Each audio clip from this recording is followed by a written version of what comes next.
Hi everyone and welcome back to my channel. In today's video I'm sharing with you all my everything chutney. This chutney is great with all of your Indian street foods, and if you wanted to use it for something else, of course you can. It's very easy to put together and the taste is absolutely amazing. So I'm going to start. You'll need half cup of grated half-ripe mango, and I'm grating it on the fine side of my grater. Don't grate it on the big side. I prefer it on this side. And we're going to set that aside once you have the amount. To a pot on medium-low heat, we're going to add in mustard oil. I'll leave a link where you can purchase it in the description box if you can't find it. Next, we're going to add in our grated mango. Now, if you wanted to add more, double or triple this recipe, of course you can do that. So just mix it up in the oil and let it fry up in there for about 20 seconds. Now let's start flavoring it. We're going to go in with amchar masala. I'll also link all of these spices in the description box for you all. We're going to go in with ground geera.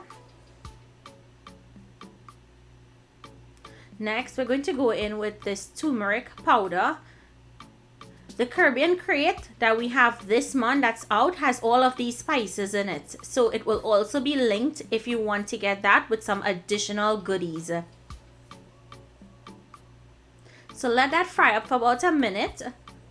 And once it's finished frying up, we're going to go in with minced peppers and minced garlic. Now if you guys wanted to use cotula in place of doing this step, you can do that. You can use cotula and then add your garlic and your peppers.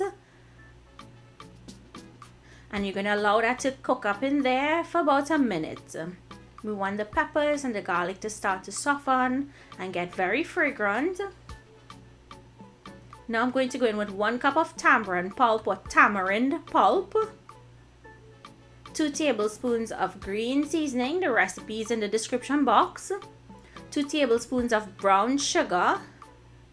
1 teaspoon of salt, and give that a mix.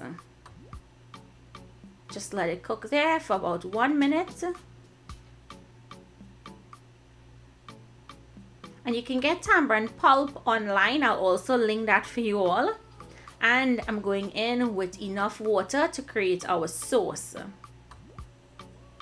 Now as this cooks, it starts to thicken, so you'd want to add a little extra water because you don't want your chutney to be too thick. You want it to be of a dippable consistency.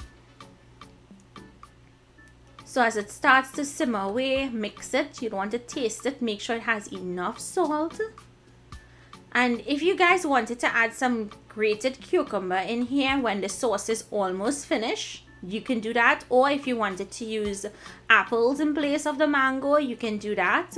Or you can use pomsite or June plum. Those are also great options. And once the sauce is to a nice thick but still dippable consistency, it's now time to serve. You can serve this hot, you can serve it cold, you can refrigerate this up to 2 weeks. And I loved it with pylori. And of course, you guys know I love my flour pylori. I'll leave the recipe for the pylori linked in the description box.